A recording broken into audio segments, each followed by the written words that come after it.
പഴയ വല്ല സാധനങ്ങളുണ്ടല്ലോ. വാ വാ, ഒരു കോളത്തിട്ടുണ്ട്.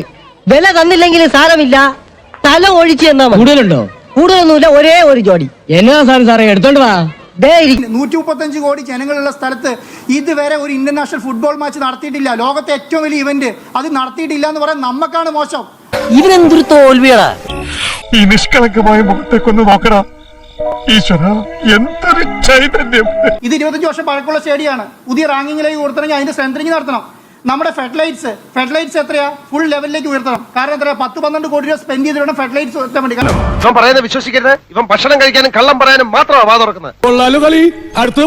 എന്താ അടുത്തെന്ന് പറയുന്നത്? Seating capacity. നമുക്ക് സീറ്റിംഗ് കപ്പാസിറ്റി നമ്പർ ഇടാൻ പറ്റണം. എത്ര നമ്പർ ഉണ്ട് സീറ്റിംഗിൽ? നമുക്ക് തോന്നുന്ന പോലെ ആളെ കയറ്റാൻ കഴിയില്ല. എടാ വേലവയ്പാ, നിന്റെ വായിലെ നാവുകൊണ്ട് പച്ചവെള്ളം പോലും മരുന്നാക്കി വെക്കുന്നവനല്ലേ നീ? എനിക്കിപ്പോ കരാറ് തന്നിരിക്കുന്നത് എങ്ങനെയാന്ന് പറയാം. എനിക്ക് എന്നെ സ്റ്റേഡിയം ഏൽപ്പിച്ചത് ഫിഫ വിൻഡോയിൽ നവംബറിലെ മാച്ച് നടത്താൻ വേണ്ടിയിട്ടാണ്. GCD അല്ല, SKF ആണ്. GCDയെ SKFന് ഹാൻഡ് ഓവർ ചെയ്തൊരു സ്റ്റേഡിയം. SKF ആണ് നമുക്ക് ഈ മാച്ച് നടത്താനുള്ള പെർമിഷൻ തന്നിരിക്കുന്നത്. എന്റെ അമ്മക്ക് എന്തൊരു പെർഫോമൻസ്, എവിടെ നിന്ന് കിട്ടി ഇതിനെ? നിങ്ങൾക്ക് ധാരണയില്ല എന്ന് പറയുമ്പോൾ നിങ്ങൾക്ക് ചൂടാവുന്നതിനാ? ധാരണയില്ല അതന്നെ. കാരണം ഫിഫ അല്ല, ധാരണ അതാണ് പറയുന്നത്. നിങ്ങൾക്ക് അല്ല, ഒരു മിനിറ്റ്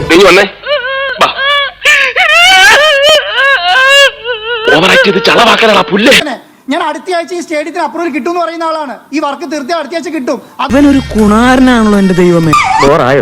മനോഹരമായി, കുറച്ച് ഓവറായോ എന്നൊരു ഡൗട്ട്. ഒരു ഇന്ത്യ പറയുന്ന രാജ്യത്ത് ഇതുവരെ ഒരു ഇന്റർനാഷണൽ ഫ്രണ്ട്ലി മാച്ച് കളിച്ചിട്ടില്ല.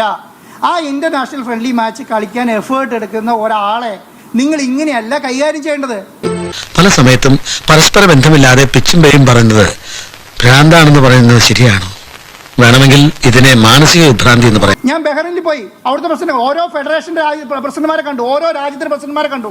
ആ ഫെഡറേഷന്മാരെ കണ്ടിട്ട് മുഴുവൻ അവരുടെ അപ്രൂവൽ എടുത്തിട്ടാണ് ഈ പറയുന്ന സാധനം. കണ്ടോടി, ഇങ്ങനെ ഒരുത്തനെ നമ്മുടെ കുടുംബങ്ങളിൽ മഷിയിട്ട് നോക്കിയാൽ കാണും. ഞാനൊരു വലിയ റിസ്ക് ആണ് എടുത്തിരിക്കുന്നത്. ആ റിസ്ക് എന്ന് പറയുന്നത് നിങ്ങളെ കണ്ട് പേടിച്ചിട്ട് ഓടുന്നു വിചാരിച്ചിട്ടല്ല. എന്റെ മനസ്സിലൊരു ലക്ഷ്യമുണ്ട്. കൊച്ചി ഇന്റർനാഷണൽ സ്റ്റേഡിയത്തിൽ ഒരു മാച്ച് നടത്തുക. എനിക്ക് പൈസ മേടിച്ചിട്ടാ. എനിക്കിപ്പോ എന്താ ബുദ്ധിമുട്ട്?